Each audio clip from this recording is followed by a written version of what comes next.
First of all, allow me to thank you for coming to this press conference. It's the end of the year press conference for the members of Parliament of the People's Progressive Party Civic. I know it is an extremely busy day and we appreciate your presence here. It is our intention not to go beyond an hour and a half, a short press conference, and we have several speakers here who will make short presentations, and then we'll allow you to ask questions.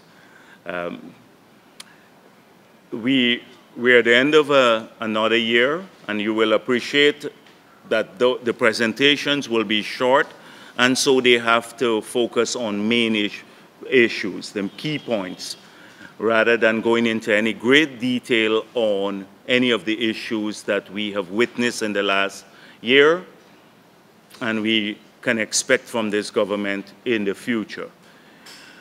But before I give the floor to our members of Parliament, who are all known here, I wish to say that we are appreciative of the coverage the country and our party has received in the media, some positive and some negative, but we're happy that we have a free media, something that the PPP fought for many years, and even when the coverage is negative, we will continue to defend the right of those media houses to be to say what they have to say in a manner that is not censored.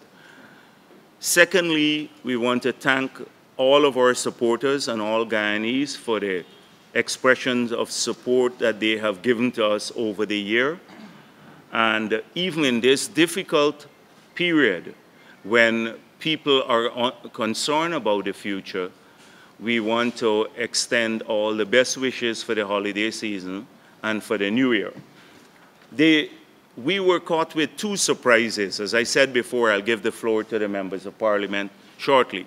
But even in these days when the year is coming to an end, and one would have thought that we had seen the end of the excesses of this government, in the last day, we've seen this unconscionable act of the president to revoke the lease of the Red House. This is a vindictive action. It's uncalled for, and it demonstrates the nature of this government. It is a clear demonstration of the nature of this government, how callous it is.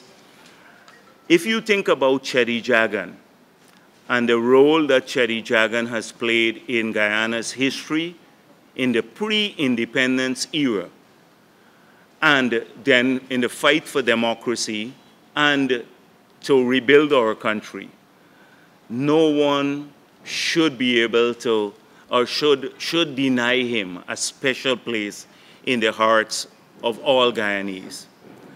And to take away a center of that pays tribute or houses his works, that would allow generations of Guyanese to follow his life and his struggles, which are essentially the struggles of Guyanese people for freedom and dignity and independence. It's an unbelievable act and can only come from a warped mind. And contrast that to how we have behaved with ex-presidents. We know the large tracts of land that the Burnham family got just in the garden. And it was in my tenure that that family applied for freehold title for 5 acres of land, prime land in the city, in just where the gardens are. And we gave it to them without them paying a cent. They turned around and sold the plot of land for millions, hundreds of millions of dollars. And so that is how we dealt with an ex-president and his family. And in this case, this is how this government will deal with it. We will challenge it. We'll seek an injunction on that matter. I hope that the courts would recognize the injustice of this and stay this unacceptable behavior by a government that is becoming more repressive by the day. And the second thing I just want to mention briefly is we received a letter 2 days ago, in fact yesterday, from Mr. Harmon inviting us to attend a meeting on the 31st of this month in the boardroom of the Ministry of Agriculture to discuss proposals for the future of Gaisuko. 2 days notice. Yesterday, the General Secretary wrote him saying, one, the notice is late, and two, he inquired whether we are just being invited to be told about what their plans are, what they have decided, and whether there will be an opportunity for meaningful participation. And if there is an opportunity, then we would like to receive documents so we can study these documents before we attend the meeting. We received a reply from Harmon repeating that it is a meeting to discuss proposals for the future of Gaisuko. So we are yet unsure about the nature of the meeting. Nevertheless, we will attend, given the importance of this sector to Guyana and the Guyanese people. I just wanted to say those two things. I'll now ask Mr. Irfan Ali. Thank you very much, Leader of the Opposition. First of all, in summarizing the economy for 2017, one word can be used, and that is a bleak situation compounded by a government that lacked innovation and lacked the capacity to create opportunities and to create an enabling environment, not only for the expansion of the economy, but more so for maintaining the growth that they would have inherited under the People's Progressive Party civic government. If you were to summarize what occurred this year in the economy, we are coming from a position in 2014 when we had a 3.8% growth, when sugar was growing by 16%, rice 19%, forestry 14%, manufacturing 11%, construction and services also growing in double digits. In 2017, at the end of 2016, we saw a drastic decline in sugar by 19%, rice, it declined by 14%, forestry, it declined by 33%, manufacturing, it declined by 11%, and significant decline in construction and services. What the impact of this decline is mostly on the ordinary people, it's mostly on the working people of this country. Most of the ordinary people, the working class people, are in the manufacturing sector, they're in the forestry sector, they're in the rice sector, and they are the ones who would have faced the greatest blunt in relation to the non-performance of the economy in 2016. The only thing that contributed to the economy basically was gold, and that is primarily because of the two large gold companies that invested here under the People's Progressive Party civic government. It is very important for us to note that a lack of confidence in the economy and a lack of leadership from this government in driving interest in the economy has led to no investment in the economy. There is not a single foreign investor or major local investor that would have invested in this economy last year, or any new prospect for 2017. The fiscal deficit also increased from 1.4% of GDP in 2015 to a whopping 5.6% of GDP in 2016. That is how significantly our fiscal deficit would have moved. The impact of this is basically one that would crowd out or affect funds to the private sector from the domestic market. Because what the government has been doing in order to fill this deficit is to borrow from the domestic market. And we have seen that there's a projected increase in borrowing of $28.8 billion in 2017. What this would do is basically take away the ability of the local financial institution to lend to the private sector $28.8 billion. So this is not a major concern for us going into 2017, where the government is continuing to expand its borrowing from domestic market. We have also seen that our debt to GDP ratio is again expanding, and this is a worrying sign for us. In 2017, it is expected to be closer to 50% of GDP, of debt to GDP ratio. Whilst one may say inflation was low, what we have seen in 2016 was an increase in food prices by 4%. There was a 4% increase in food prices in 2016. And from all indication, this increase would continue to grow in 2017. So as we analyze 2016 and we look at 2017, there is very little prospect in seeing any improvement in the economy. For a matter of fact, over the last quarter, we have seen greater erosion in terms of non-performing loans.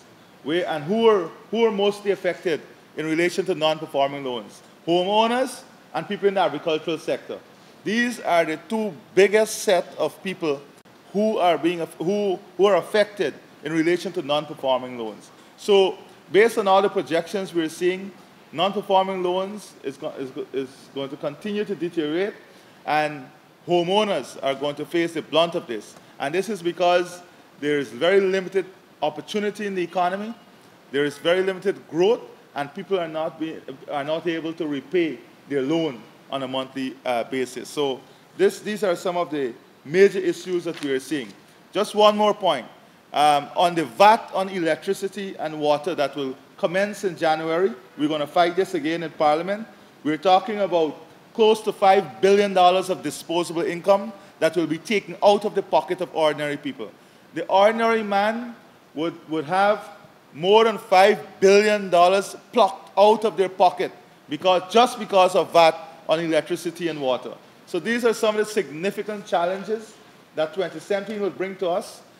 In our estimation, there is no vision, there is no clarity, and there is no plan in relation to the state of the economy at present and what we can do to help the situation in 2017. So with these few words, I want to pass back to the Leader of the Opposition and former President, Dr. Barjaglia. Thank you very much. MP Wanejel will now Thank you, Leader of the Opposition.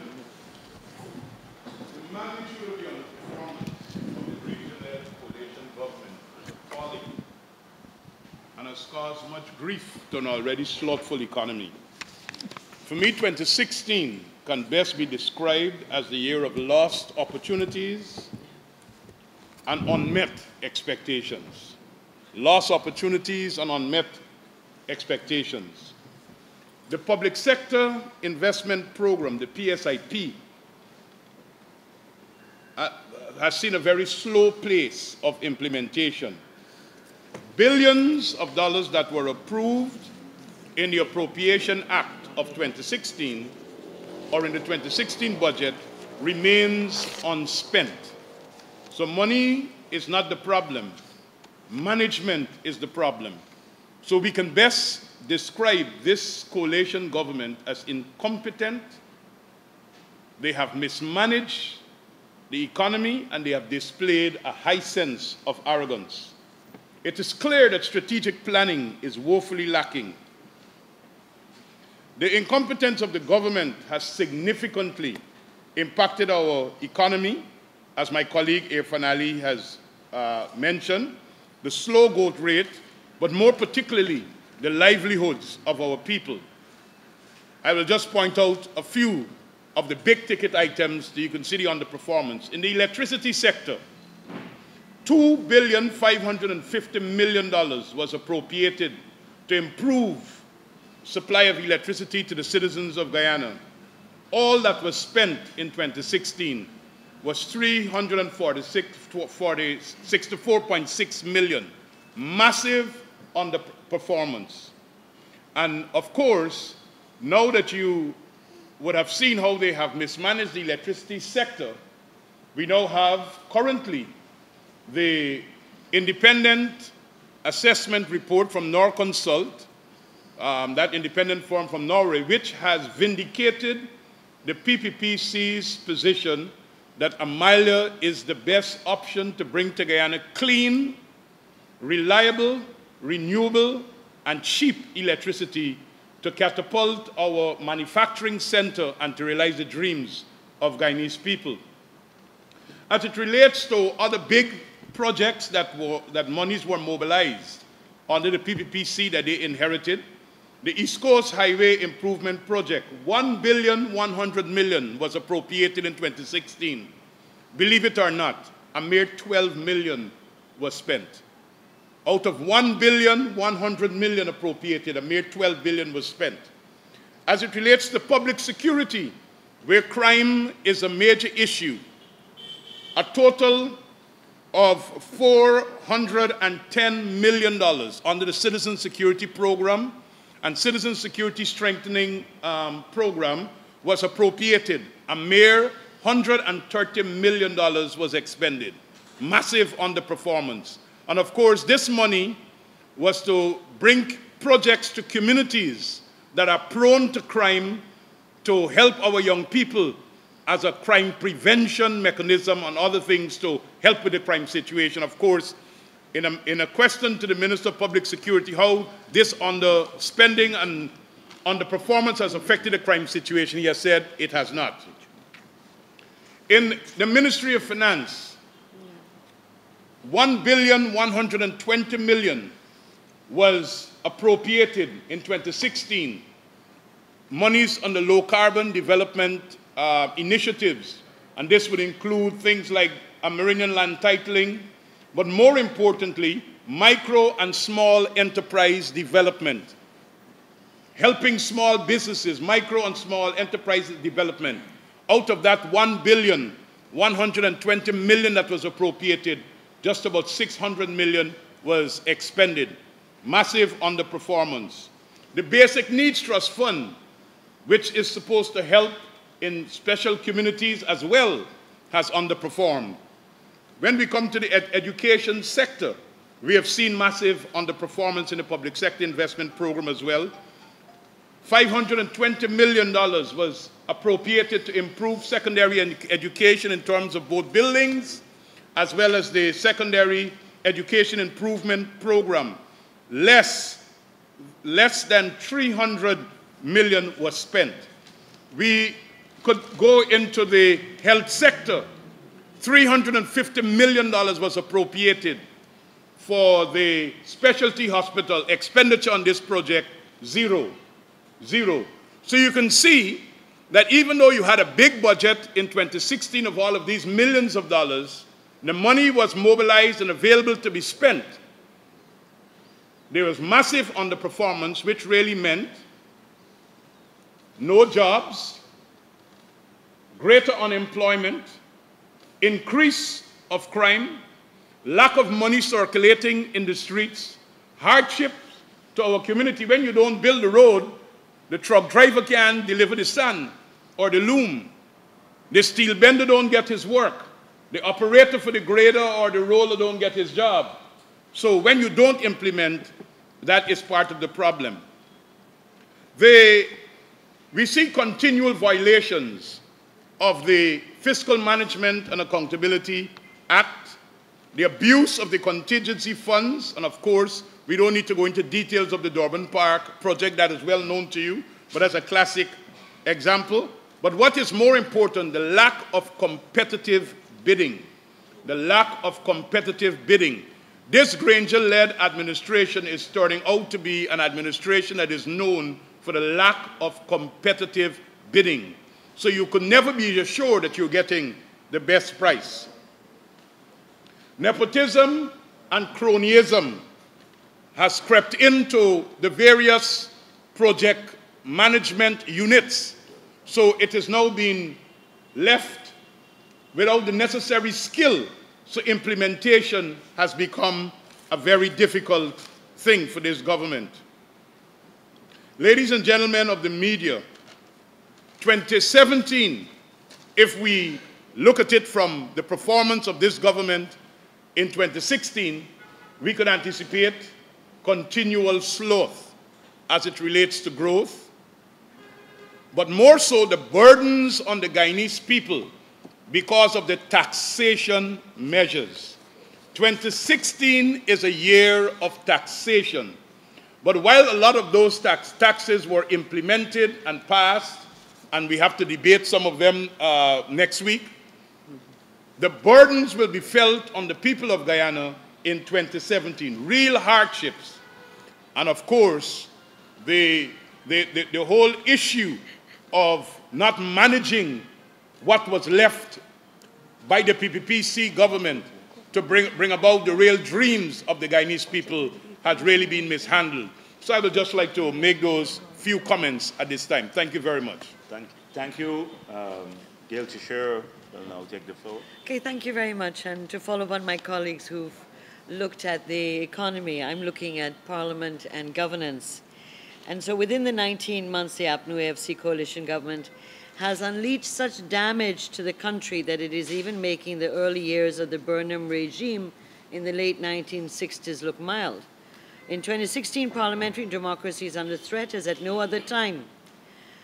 The government unabashedly and brazenly uses the legislature as an appendage of the executive instead of respecting and guarding the separation of powers between the executive, the legislature, and the judiciary as provided for in the Guyana Constitution. The trends we have seen emerging since this government took office have now evolved into a form of governance that defies the principle of parliamentary democracy and inclusive governance. The fact that their actions appear to be driven by vindictiveness and retribution fundamentally exposes their undemocratic and authoritarian nature. In the 19 months, the government has undermined deliberately and consciously Article 13 of the Constitution with regards to consultation and participatory democracy with civil society and other national stakeholders. We're seeing increased abuse of power and control, focus on control at all levels of the government, from the top going down, that are fundamentally threats to democracy and human rights. The year 2016 will go down in our historical records as one that defies logic, dismantling the economic gains, underperformance in the management of the economy and government, exclusion of national stakeholders, exclusion and divisive politics in a multi-ethnic and multi-religious nature, the highest level of terminations in the public and private sector since 1978 and the Hoyt era of the IMF-driven ERP medicine, political and ethnic discrimination, undermining of the standing orders, parliamentary norms and conventions, extravagance, squandermania, and undermining of the procurement and financial laws and regulations. Firstly, lack of consultation. Outside of the legislature, the government has ignored the views of civil society, ignored and refused to engage with national stakeholders on matters of national importance. The most recent case has been the joint appeal of the private sector and the trade union movement to meet with the President on the 2017 budget measures. Instead, the government has laid a plethora of taxation measures which will increase hardships for the working people of this country. A pattern is emerging of involvement of selected NGOs and CSOs based on the government's need for window dressing and like-mindedness. The exclusive, non-participatory form of government is being camouflaged by their policy of social cohesion. Thus, our appeal coming out of our Congress and the resolution to call on the UNDP diplomatic corps in relation to social cohesion and other programs that they are financing. Social cohesion, as I said, is a camouflage for the selection of only those that they feel are safe, politically correct according to them, to be able to sit at their table. Anybody else who has different views are excluded. The treatment of the organized working people and their representative is an indictment of the government. The treatment of sugar and rice farmers is unconscionable. Lack of transparency. And I'll just give a I am very pleased to see that the Transparency Institute of Guyana, Inc. report has just come out, and they are exposing examples of accountability failures, cover-ups, breakdown of procurement laws with the APNU-ASC government, which vindicates and upholds what our position that we're seeing. The government shrouds itself in secrecy. Their lack of accessibility, visibility is part of their mantle of ensuring that they protect themselves from being exposed to the views of other people. So much so that the President himself has not had any engagement with the press corps or all the press corps since he has taken office, except on one occasion, and instead shrouds himself and protects himself behind selected press people that he will meet on once a week at public interest. This trend that we are seeing of lack of transparency and accountability has now evolved into a pattern of governments in the way the government is managed as well as in the legislature. Nothing will be revealed unless they're caught, exposed, and then information is extracted, almost like a tooth being pulled, in snippets. In the 19 months, we have documented 26 scandals, with numbers 27 and 28 emerging. This alone is an indictment of this government and the levels of corruption and abuse of power it will stoop to satiate themselves in their electoral financiers and cronies. Parliamentary democracy is being undermined, and in 2017 will continue to be. The National Assembly has been the forum they have been least enthusiastic about calling sittings, when they absolutely must for financial and budgetary matters, and bills are required by external obligations. An example of this, that in the 59 sittings that we've held, approximately 30 have been held in relation to budgetary matters, 29 approximately on general government business, 4 of which were opposition days. The parliamentary opposition has only had 4 sittings, as I just said, in 19 months, and several of its motions have either been disallowed or amended by the Speaker in order to put them on the order paper. Remember, most tellingly, the refusal of the Speaker to allow an adjournment to allow the motion on sugar and the closure of Wales Estate on the grounds that it was important but not urgent in February this year, in January this year. Well, Wales is closed and the 1,700 workers have lost their jobs. The government has abused the standing orders to rush bills and motions through all 3 stages at one sitting on 12 occasions, unheard of in any other parliament in the post-independence democratic period, that is from 1992. The government has been loath to use the Parliamentary Special Select Committee to scrutinize large, complex, and controversial bills. In 19 months, there's only one, and this is the one they appear to be not in a rush to address. The Speaker has overseen this sad state of affairs, and he himself has not summoned a number of parliamentary committees he heads. For example, one of the most critical ones is the Statutory Instruments Committee, which should be scrutinizing subsidiary legislation such as regulations and order, thus blocking the opportunity to examine and ensure that the bills that we're bringing and rules and regulations are in keeping with the Constitution and in the best interests of the nation. Unabashedly, the government railroads through their business with their 1-seat majority, refusing any calls for amendments, further examination, etc. Every single motion brought to the House by the parliamentary opposition has been voted down, and the classic example I referred to quickly is a refusal and voting down the motion we brought to have all MPs make their income tax declarations public for the last 10 years.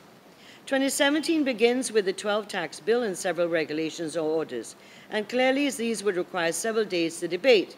However, we shall see if the government will behave true to form and continue to ride roughshod over the legislature and the people of this country in imposing 57 new tax measures while hiding others that, as we speak, are being implemented without being brought to the Parliament. The National Assembly will continue to be one of the forums we, the parliamentary opposition, will continue to use effectively to represent the people of our nation and to challenge the government on oppressive, repressive, and reactionary measures that take this country down an undemocratic and authoritarian road.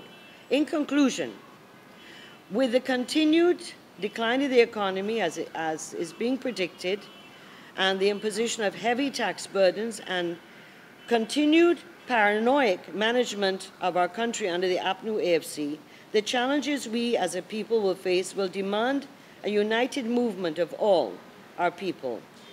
Civil society, PPP, trade unions, religious bodies, etc., women's organizations, Amerindians and youth, to stop the further entrenchment of an authoritarian, undemocratic regime and to save our nation. Thank you. Thank you. Dr. Prasad, now is it the floor?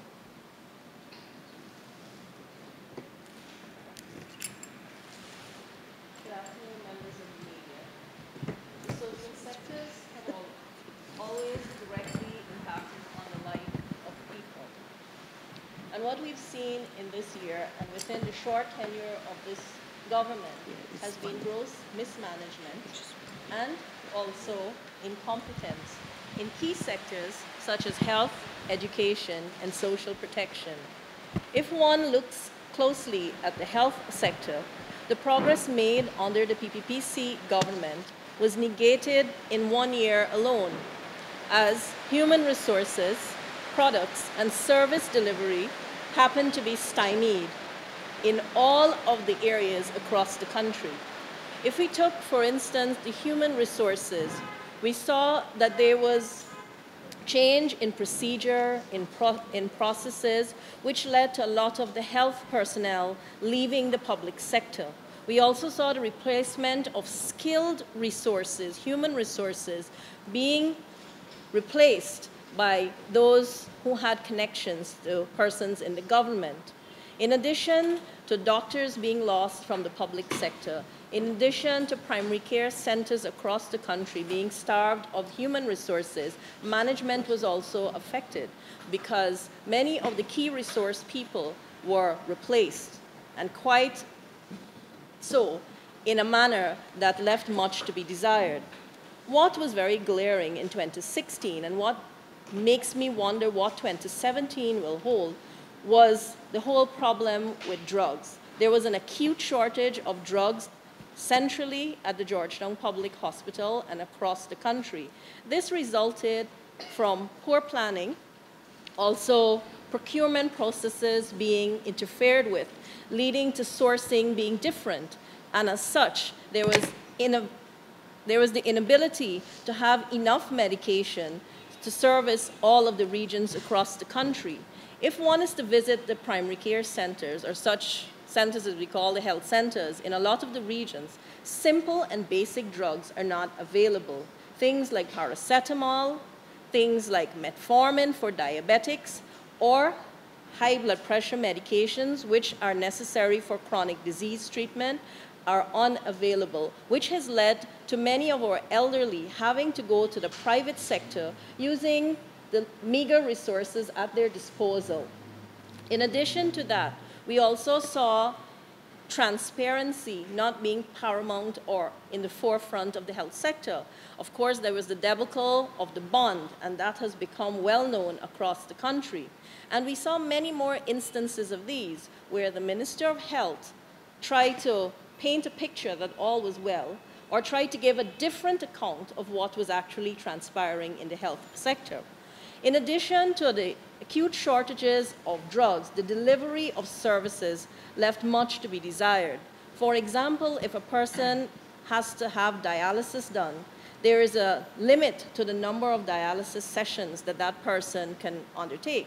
And when a minister of government, as in the last debate, says that people can afford to pay their taxes because they're going to the private sector, that leaves a lot to be desired in my mind, because people would, no matter how much you can afford or not afford, no matter what strata of the society you find yourself in, health is very important.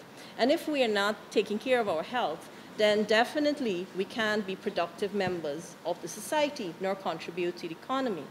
So programs in regions such as Region 6, like the home-based care for the elderly, those programs were scrapped. Programs which were there for the disabled, programs which were there for many people who could not afford to access other types of care, those programs have been scrapped, those programs have been horribly mismanaged, and as such, the healthcare sector is in shambles.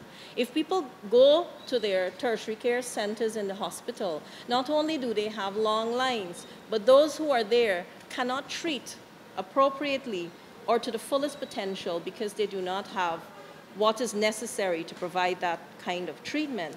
That's 2016. And if we look at 2017, I don't see an improvement in that situation because the Minister of Health has not at all, in his response in the budget debate, given a clear guideline as to what he has planned for the health sector.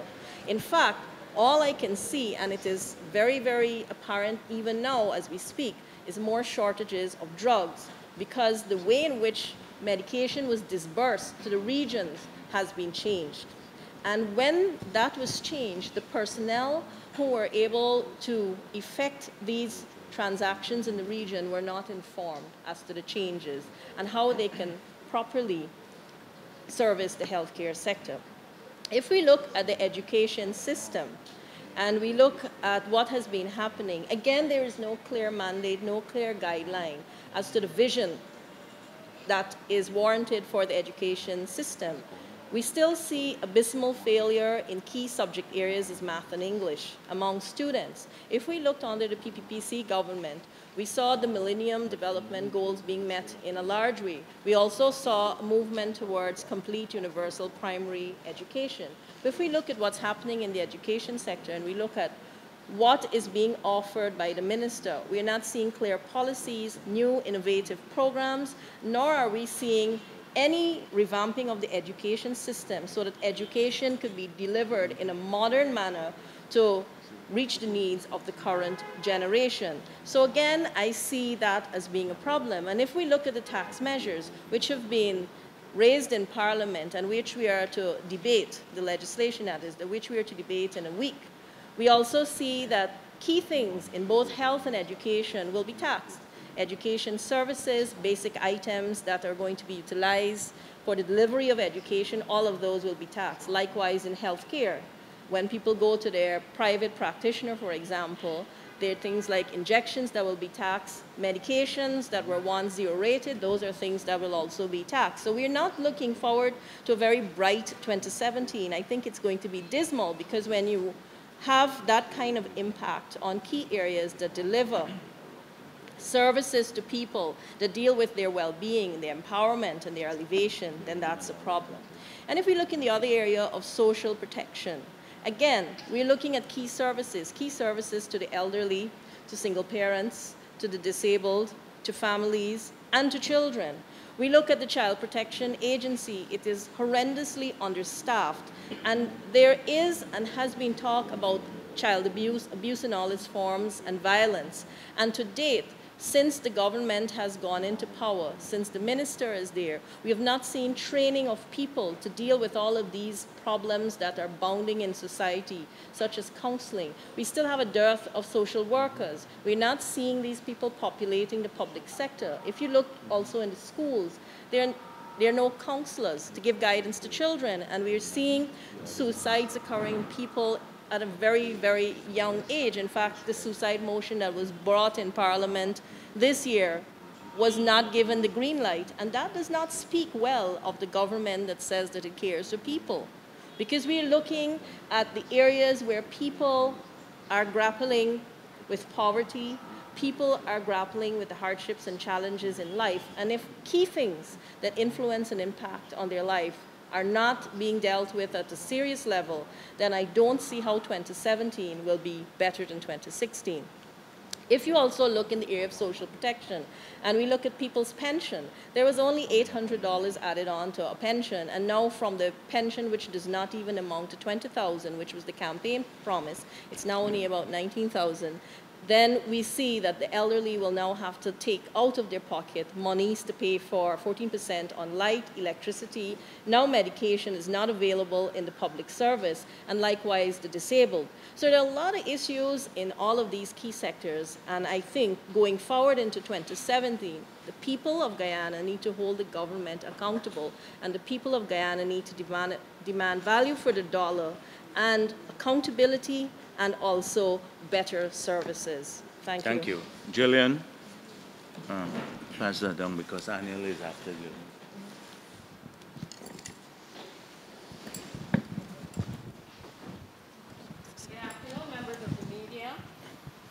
we look at labor in 2016, we continue to see the casual treatment meted out to the labor movement and as it relates to labor issues in Guyana by the government. And one of the foremost issues have been the disregard for the collective bargaining process, the fact that the government went ahead and imposed wages and salary increases to our public servants, despite the fact, one, that the representative body did not agree with the allocation of the percentage, and also the fact that the very government stated that talks were not completed. However, they went ahead and in October gave out the payment of the increase. We also see the continued outstanding issues by the teachers in our country, despite the fact that the teachers' union have been making representation and have been very vocal in stating that they are not happy with the way discussions have been going, and in some cases, those discussions were discontinued. We also see the preference of allocation as it relates to the disbursement of subventions for unions. During the 2017 budget debate, we noted that there is a Guyana Cooperative Credit Union that has been allocated $24 million.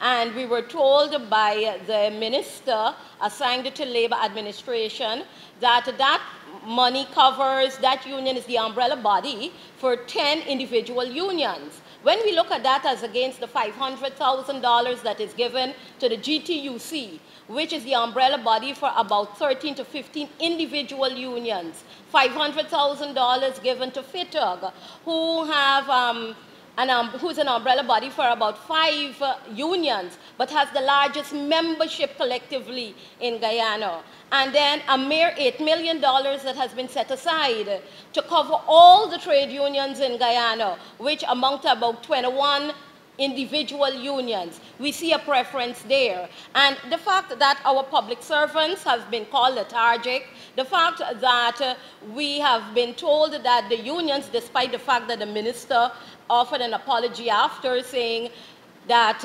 the unions need to get their act together, and that is why that money would have been allocated to them. We also look at the non-payment for 2 years consistently of the API to the sugar workers in this country, something that they have been accustomed to and have been given over the decades by all the various governments. The fact that the closure of the Wales estate comes at a time when jobs are not available, and the fact that our workers are going to be put on the breadline, a very important industry like sugar. We look at the fact also of the various taxes and revenues that have been placed on the self-employed and that will prevent them from expanding and growing. We see that labor is at a very serious junction in the history of our country.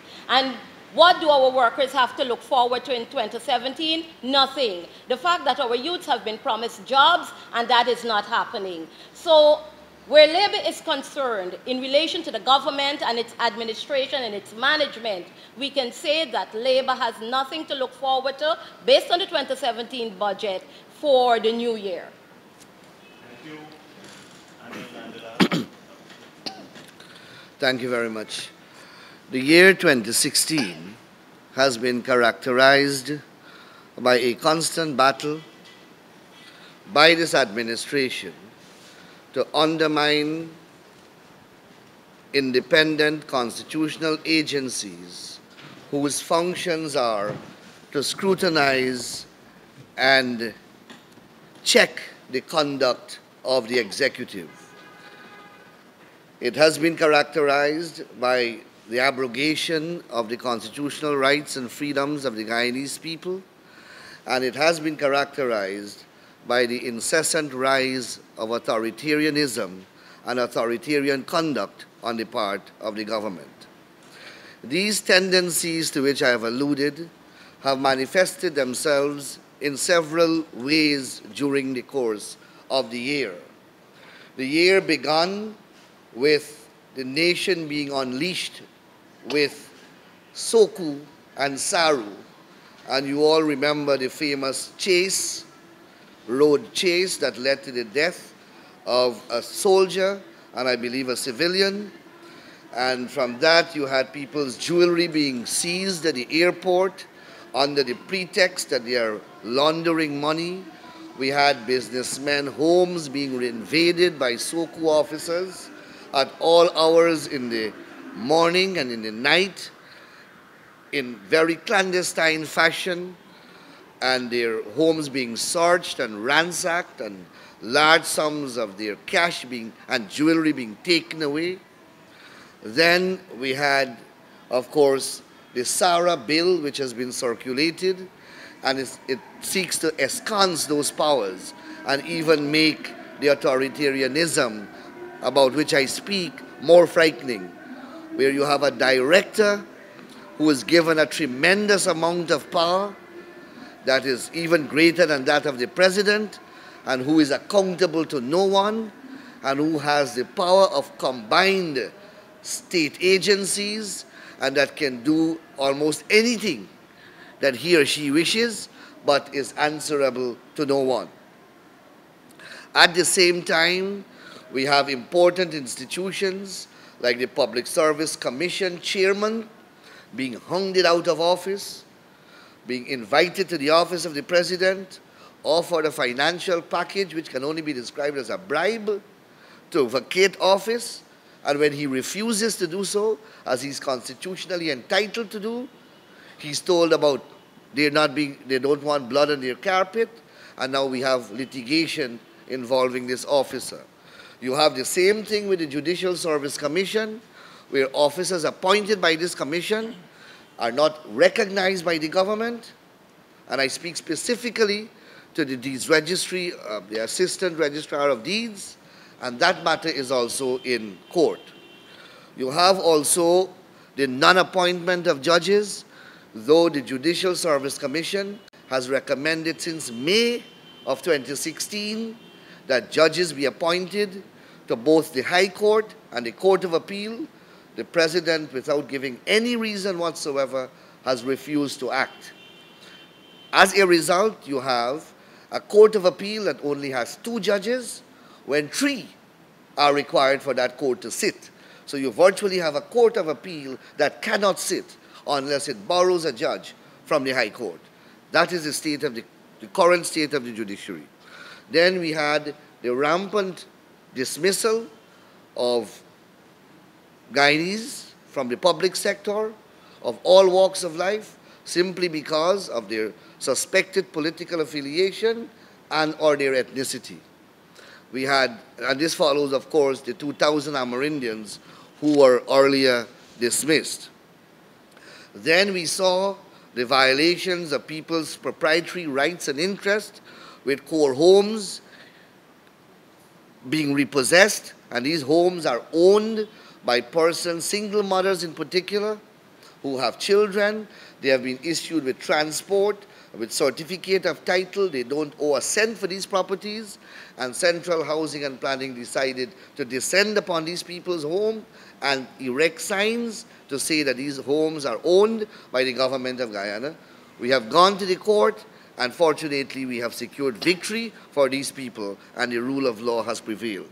Then we have another category of instances where numerous dozens of rice farmers' leases granted by the PPP government have been unlawfully, whimsically, and capriciously revoked.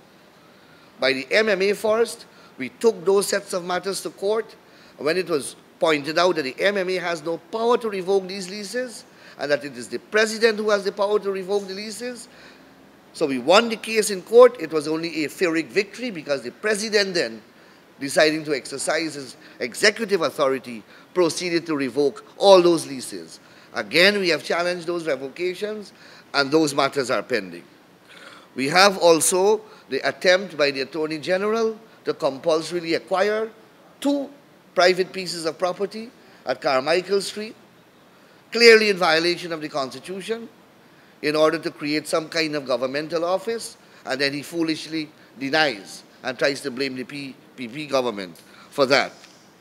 We have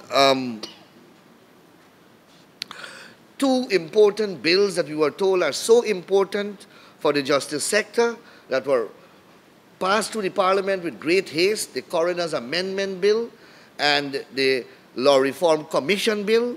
We were told that the President made promises about investigating the deaths of 4,000 persons, and the Coroner's Bill has been passed by the Assembly. We proposed amendments. They were all rejected because we were told that this thing is so, they need it so badly.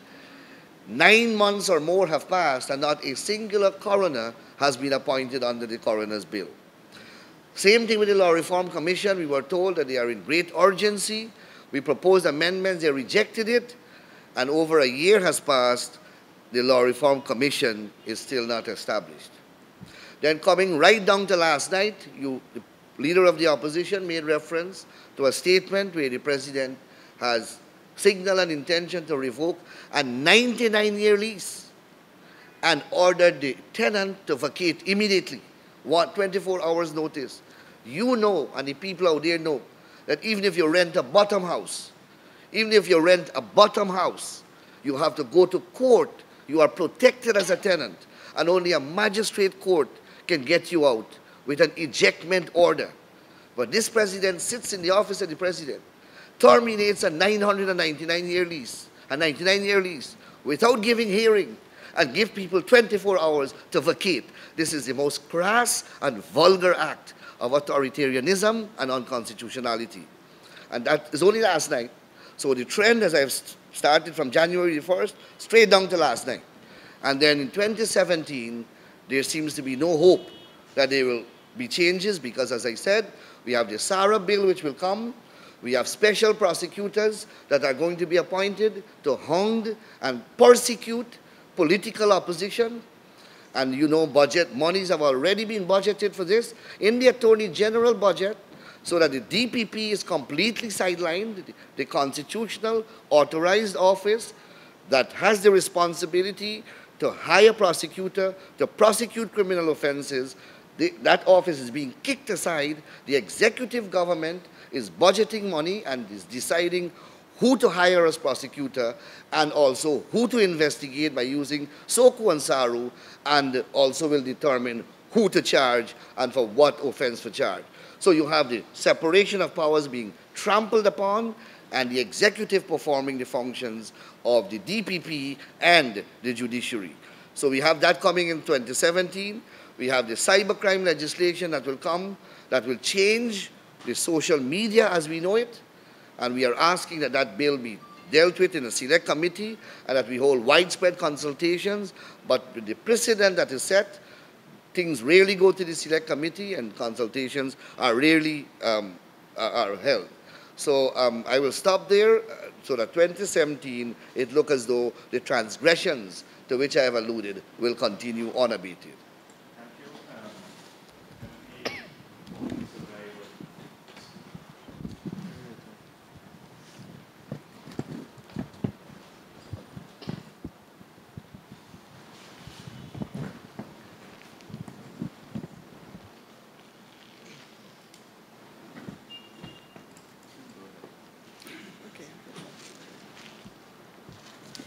Thank you very much. The year 2016 for Amerindians can only be described as ineffective,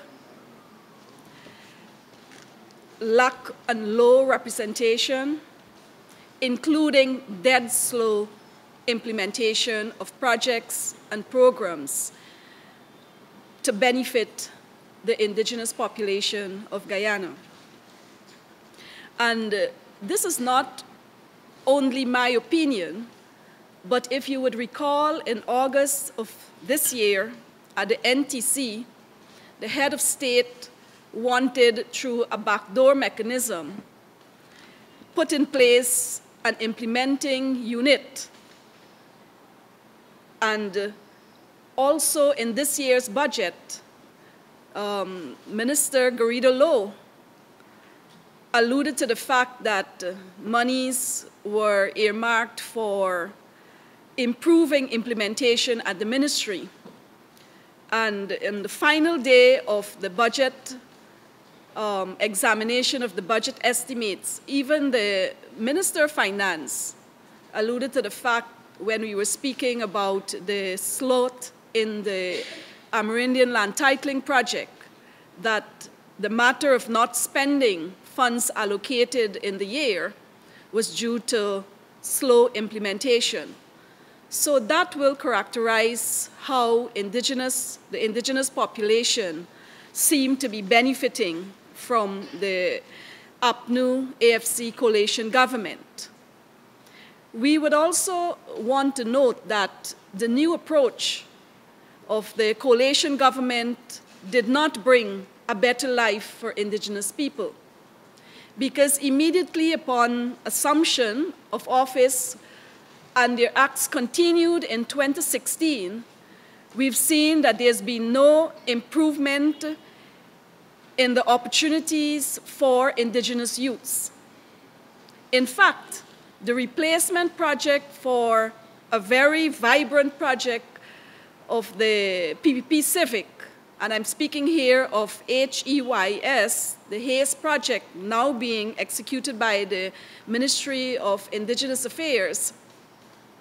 The minister herself in her debate noted that it is an embarrassment.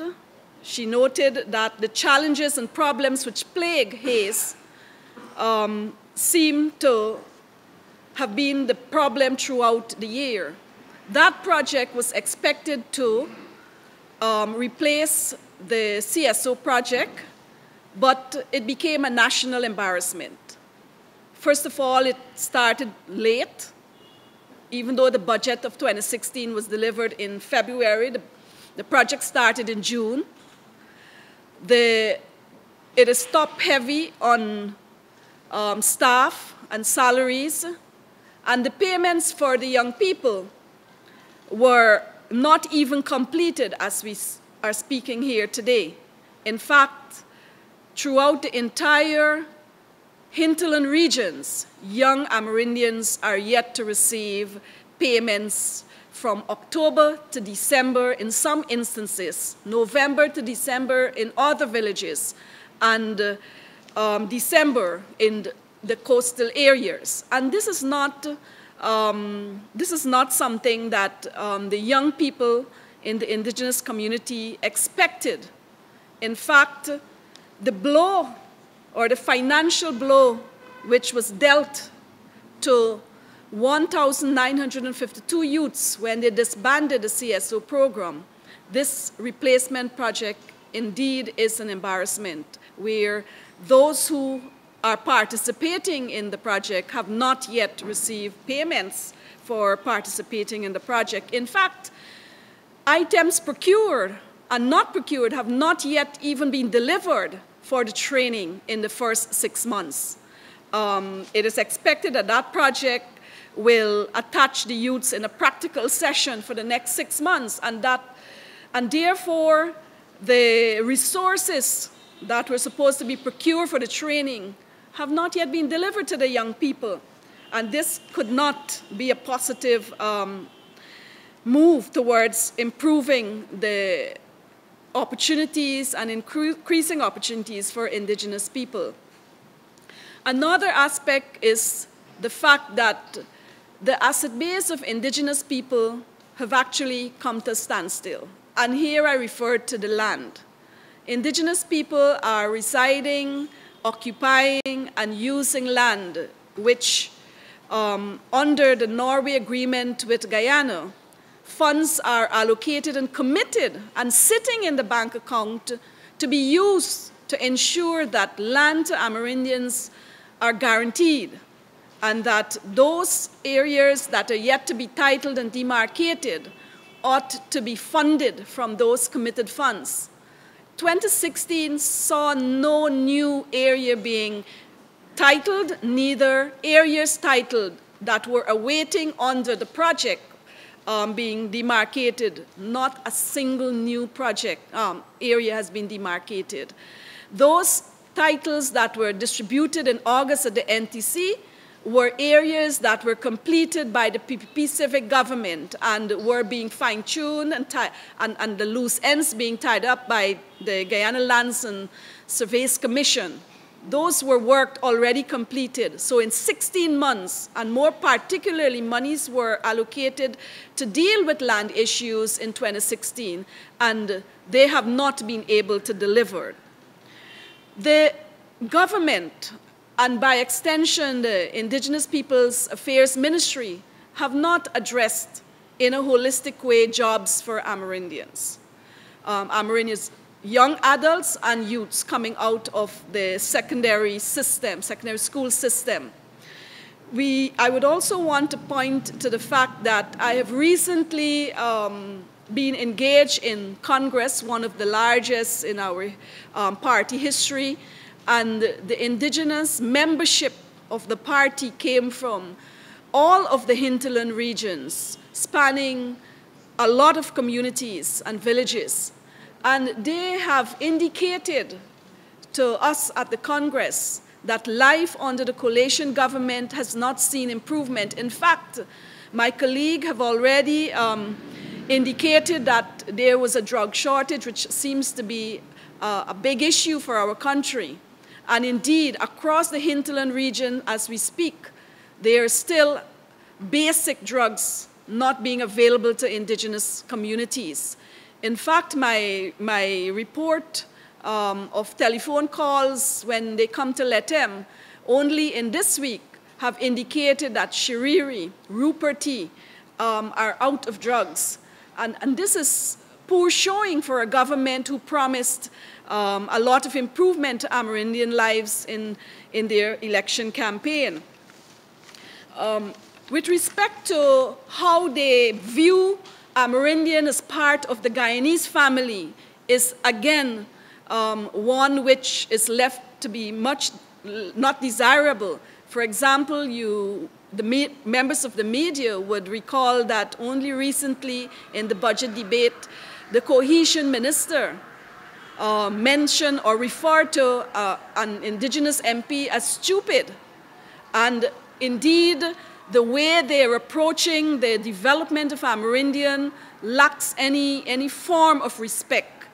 The Amerindians at the Congress wanted to know whether their forest formed part of the pledge which was made under the Paris Agreement, because there's been no debate, there's been no discussion or consultation with indigenous people.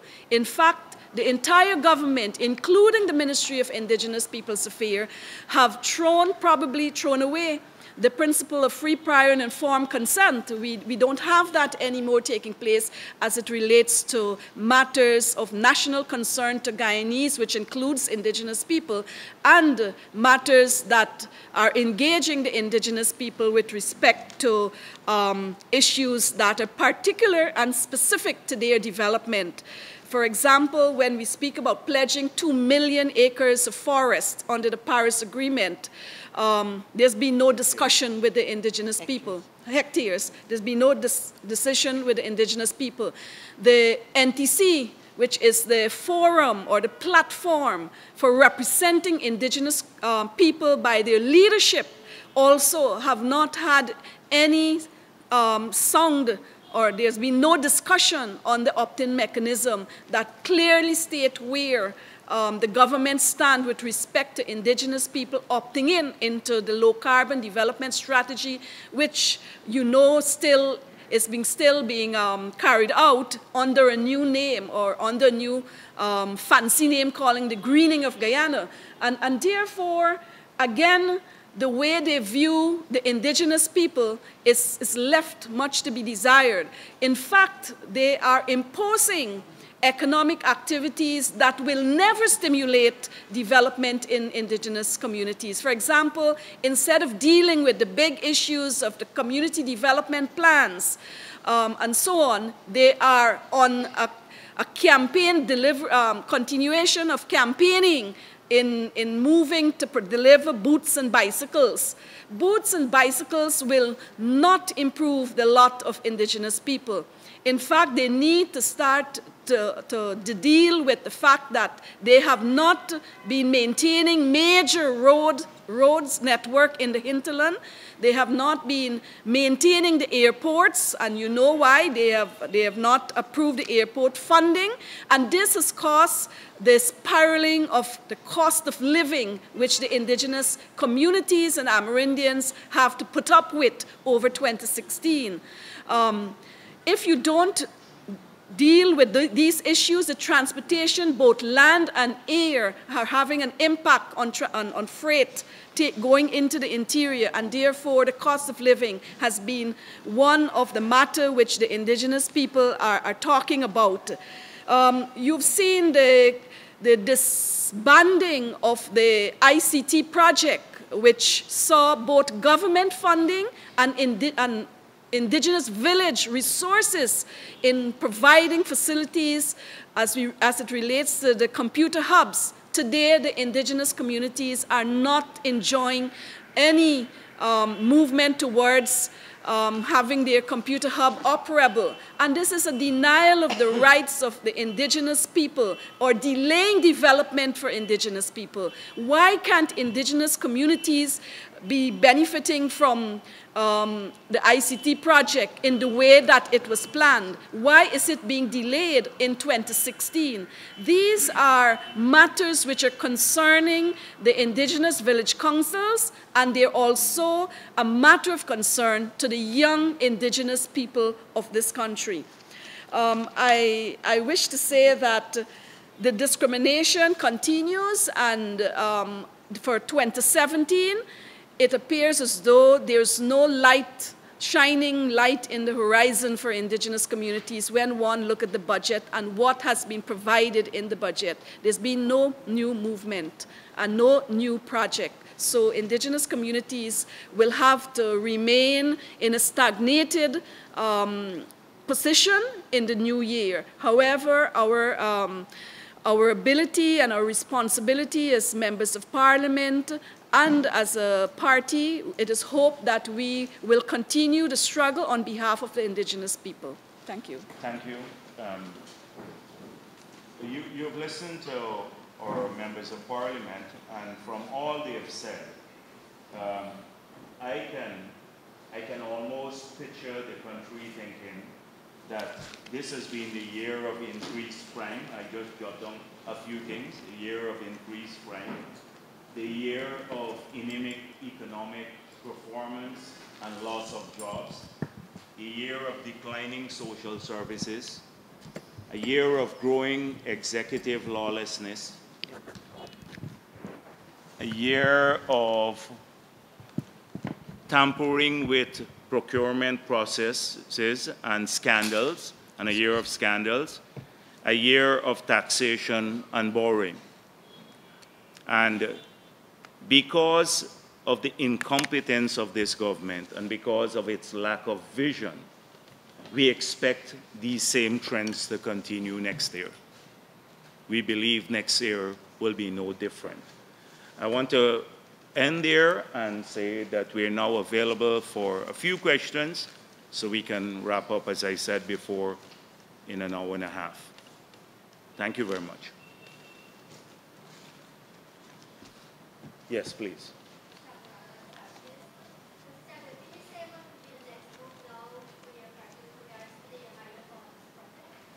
The Mile Fall project, we will speak about that in great detail at another press conference, but you have seen our press release calling on the government to respect the report. The report has clearly vindicated what we've said, that a Mile Falls is the best way forward.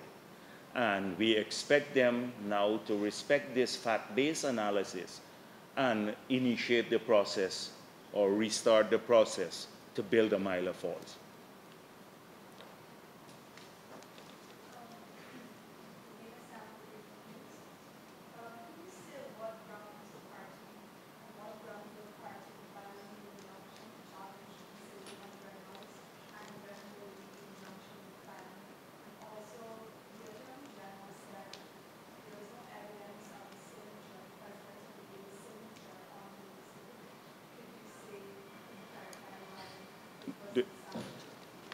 That, first of all, let me clarify the second point. I've been president of Guyana for 12 years. In that period, tens of thousands of leases have been issued to Guyanese. I've never signed on a single one of them. So that's one point. The second issue, we are now in the process of pursuing the injunction. So those arguments will be made in chamber, and that process is ongoing now, and therefore we do not wish to speak more about that at this point in time.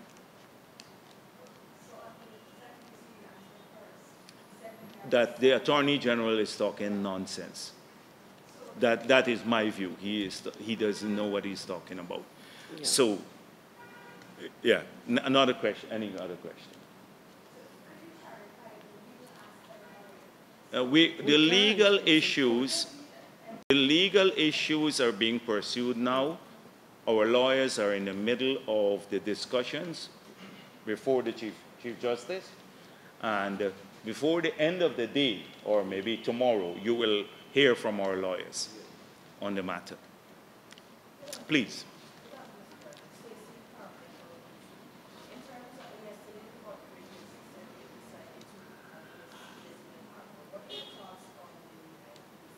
Elizabeth Harper is a competent Foreign Service officer, and in any case, she should be in the Foreign Ministry. We believe that competent people should be in public service, regardless of their race or their political affiliation. We have seen this government go after people because of their political affiliation or their race. We'd like to see more of this, because the trend over the year has been to decimate people because of their race or their politics. Exactly. And remove them capriciously and supplant them with cronies who are incompetent. So I know Elizabeth Harper is competent, and I'm happy for her. Thank you very much.